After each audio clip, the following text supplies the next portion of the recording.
बताइए, योग की मुद्रा में ऋषि मुनियों को देखे गए जो चलचित्र हैं वो क्या हमें योग की याद नहीं दिलाते हैं? अंतर्राष्ट्रीय योग दिवस सिर्फ शारीरिक चेतना के विकास का मानक नहीं हो सकता, ये आध्यात्मिक चेतना के विकास का मानक है। विद्या के साथ लक्ष्य पे नजरें टिका के देख, अर्जुन चला के तीर धनुधर निकल गया और उसको सिखा दिया था अरस्तु ने हौसला, रखा वो हौसला तो सिकंदर निकल गया।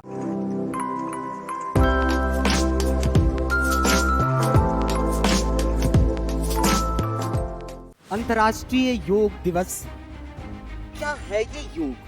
क्या सिर्फ शारीरिक श्रम का नाम योग है, या फिर विद्यार्थी जीवन में इस योग का क्या महत्व है? क्या सिर्फ मानवीय सभ्यताओं के लिए योग महत्वपूर्ण है, या संपूर्ण संसार योग में लीन है?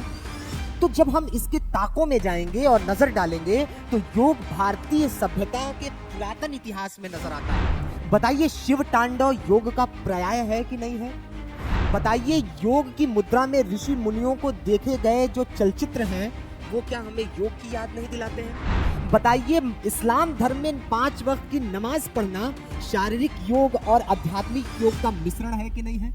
बताइए, ये जो योग की संकल्पना है, जो पतंजलि हमारी ऋषि मुनि, हमारे पुरातन ऋषि मुनि, हमारे पुरखे पतंजलि ने जो योग दर्शन दिया, आज भी भारत की सभ्यता और संस्कृति में सम्मिलित है कि नहीं है? हम हिमालय पे जाकर के ध्यान लगाने की बात करते हैं, हम एकाग्रता की बात करते हैं, हम समग्र रूप से सामाजिक, आर्थिक और आध्यात्मिक चेतना के विकास पे बात करते हैं। अंतर्राष्ट्रीय योग दिवस सिर्फ शारीरिक चेतना के विकास का मानक नहीं हो सकता, यह आध्यात्मिक चेतना के विकास का मानक है। एक विद्यार्थी के लिए योग सिर्फ शारीरिक श्रम का पर्याय नहीं हो सकता।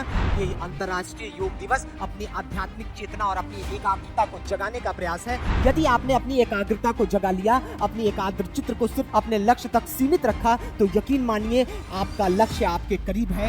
याद रखिए, सबको अलग अलग दृश्य दिख रहा था, अर्जुन को सिर्फ मछली की आंख दिख रही थी। इसलिए एक शायर ने कहा है, विद्या के साथ लक्ष्य पे नजरें टिका के देख, अर्जुन चला के तीर धनुधर निकल गया और उसको सिखा दिया था अरस्तु ने हौसला, रखा वो हौसला तो सिकंदर निकल गया। अंतर्राष्ट्रीय योग दिवस का मानक शारीरिक चेतना नहीं, आध्यात्मिक और मानसिक चेतना के विकास से ज्यादा जुड़ी हुई है। आप सभी को इस अंतर्राष्ट्रीय योग दिवस पर हार्दिक शुभकामनाएं। सिर्फ शारीरिक श्रम पे बल न दें, आध्यात्मिक और मानसिक चेतना के विकास पर बल दें, तब जाकर के ये योग दिवस सफल होगा।